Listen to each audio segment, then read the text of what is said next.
পৃথকীকরণের যে নীতি, সেই নীতি বর্তমান সরকার পালন করছেন এবং রাজনৈতিকভাবে কোণঠাসা করার জন্য যে দেশের একটা বৃহৎ অংশকে তারা সমস্ত রাজনৈতিক অধিকার থেকে বঞ্চিত করছেন এবং রাজনৈতিক অধিকার থেকে বঞ্চনা করার জন্যই তারা অনেক ধরনের কালাকানুন করছেন, তারা অনেক ধরনের কার্যক্রম গ্রহণ করছেন যাতে করে তারা কোণঠাসা হয়ে থাকে। যেমন সাউথ আফ্রিকার নিগ্রোরা যেভাবে, ব্ল্যাকরা যেভাবে সেইভাবে নিগৃহীত করে তাদেরকে কোণঠাসা করে রাখা হচ্ছে।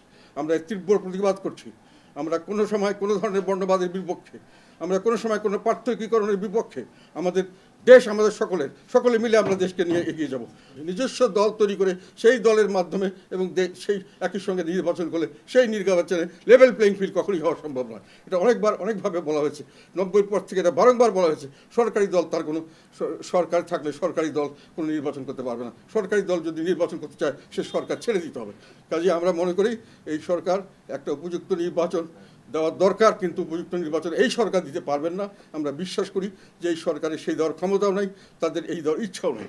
তো আমরা সামনের দিকে যদি সরকার সত্যিকার